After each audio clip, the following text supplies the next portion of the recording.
The old night pays no attention and follows the path over the hill. And the hoofs of his horse are about to trample the dog by the rill.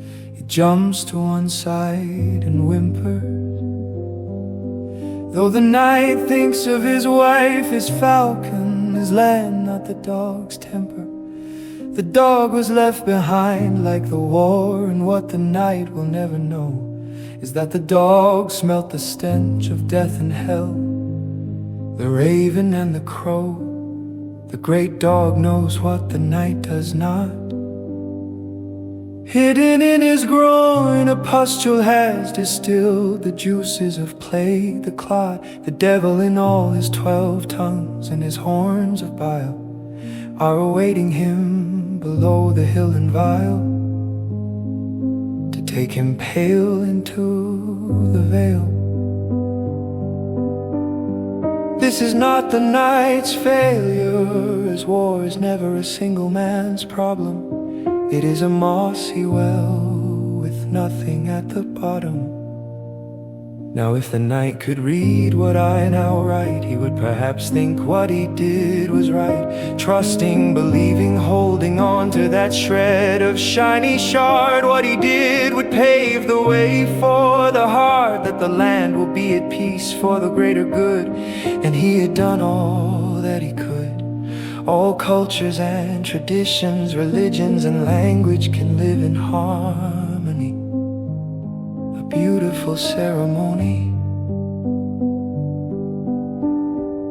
As he would tell a future son he may have of all the great things he did, the boy following in his footsteps, the fatherly staff. He felt he deserved such a fee to dish, that was his wish, to teach him as his father taught, and give him the pride or strength or love of his mother's sod. What the night did not know, and what is sad, this will never be had. Wars will continue on, and many more will die. Sultans and kings will rise on high. They will cheat and deceive and poison the dye. The land will be shaped, changed and ruined nigh, scourging the sands of time with blood. More graves will be buried in the mud. Castles will crumble to dust. Arguments fraught with skin color, of human rights, of voyages, of who owned what, even if it was not theirs, is a must. He wasted his life defending a king who did not care about the people, his subjects, or the millers, bakers, smiths over there. The sacrifice and the reality is the depravity. Centuries will blow over time, form will more rhyme. Popes and emperors will choose not to acknowledge his deeds. He will not get to be a duke under the creed that God does not watch the chessboard or takes it into account. With no amount in history, nothing will appear, not his name. The parchments and scrolls will at some point be burned in flame. He will perish in some away field or a cave, and weeds and trees will grow over his grave. He will be as easily forgotten as is a brandished new spoon, or the turning of the moon in mid-June.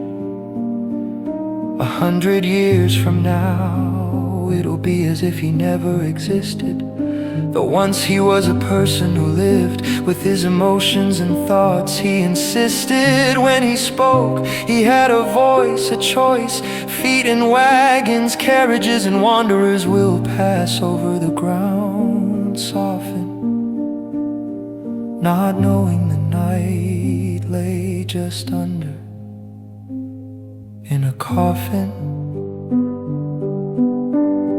But the night did not think of this. He was content in his valor. He was happy to see his wife and embrace her again in the trellis bower. If his prayers, sufferings and hopes were woven in the web, fate Or if he held on to hate, will drip away when he sees his wife, the one and only happy thing that keeps his mind from strife. While the night rides on down the hill to be home with fullest, the dog barks and bays, dullest, cruelest, gullish and ghoulish. Once the night reaches the bottom of the crest, he may now take a rest. But as the growling drums on, and in his head he hears angels singing in song, he looks to the sky and sees it is bright with pinprick stars. They were always beautiful and are. And as the old knight hops down from the saddle, he feels a rattle, stretches his hand out to touch his wife, to feel that safety and thrive. Oh, forsake it, daring afterlife, falls to his knees and cries. And at the foot of his castle, the night dies.